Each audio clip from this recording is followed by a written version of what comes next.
بسم اللہ الرحمن الرحیم۔ السلام علیکم ورحمۃ اللہ وبرکاتہ۔ مثنوی مولانا روم کے ایمان افروز واقعات کی کتاب سے آج جو ہم واقعہ پڑھ رہے ہیں وہ ہے ہاتھی کی پہچان میں اختلاف کا واقعہ۔ ایک ملک میں ہاتھی کو کسی نے کبھی نہ دیکھا تھا۔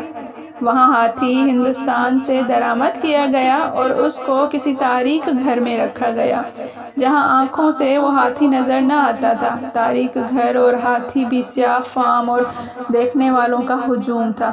ہر شخص کو جب آنکھوں سے کچھ نہ دکھائی دیتا تو ہاتھ سے ٹٹول کر قیاس کرتا۔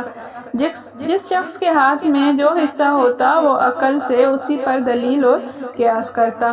چنانچہ جس شخص کے ہاتھ میں اس کا کان تھا اس نے کہا یہ تو ایک بڑا سا پنکھا معلوم ہوتا ہے، اور جس شخص کا ہاتھ اس کی پشت پر تھا اس نے کہا یہ تو تخت کی طرح کوئی چیز ہے، اور جس شخص کا ہاتھ اس کے پاؤں پر تھا اس نے ٹٹول کر کہا نہیں آپ لوگ غلط کہتے ہیں، یہ تو ستون کی طرح ہے۔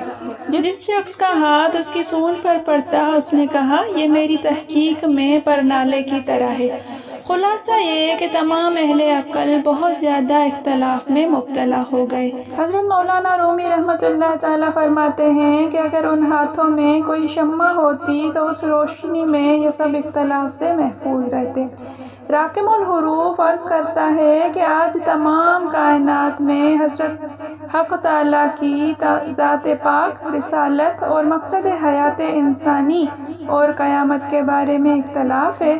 اس تاریک دنیا میں جو لوگ وحی الہی کی روشنی سے مستغنی ہو کر دنیا و آخرت کے سنگین اور رنگین رابطوں کو سمجھنے کی کوشش کرتے ہیں اور خالق اور مخلوق کے تعلقات کے حقوق اور حدود کی تعیین صرف اپنی عقل سے کرنا چاہتے ہیں یا نبی کے علاوہ کسی شخص کی عقل سے فائدہ حاصل کرتے ہیں تو ان سب کی مثال اسی طرح ہے جیسے کہ قصہ مذکورہ میں ہے کہ کسی کو بھی حقیقت تک رسائی نہ ہو سکی، کیونکہ یہ بات طے شدہ ہے کہ ایک نابینا خواہ خود راستہ طے کرے یا کسی دوسرے نابینا کی لاٹھی پکڑ کر چلے تو دونوں صورتوں میں ہلاکت سے محرومی ہوگی۔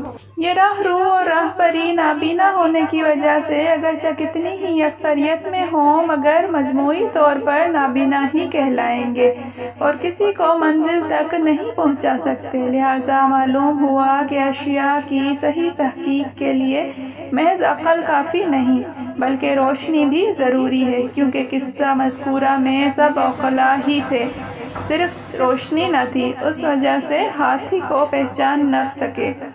مذکورہ بالا واقعے سے حاصل ہونے والا سبق۔ اس واقعے سے معلوم ہوتا ہے کہ مسلمانوں میں اتفاق پیدا کرنے اور ان کے آپس میں اختلافات ختم کرنے کے لیے ضروری ہے کہ وہ دل کا نور حاصل کریں، اور اس لیے نور کے ذریعے سے جب ان کے دلوں سے جہالت کا اندھیرا اور برے اخلاق کے کانٹے ختم ہوں گے تو حق کا راستہ سب پر واضح ہو جائے گا اور اختلافات مٹ جائیں گے، اور دل کا نور حاصل کرنے کا طریقہ اتباع سنت ہے، اور ان نیک لوگوں اور اللہ والوں کی صحبت کی برکت سے جو 100% سنت نبوی صلی اللہ علیہ وآلہ وسلم کے رنگ میں رنگے ہوئے ہوں تو خود سنت نبوی پر چلنا آسان ہو جاتا ہے۔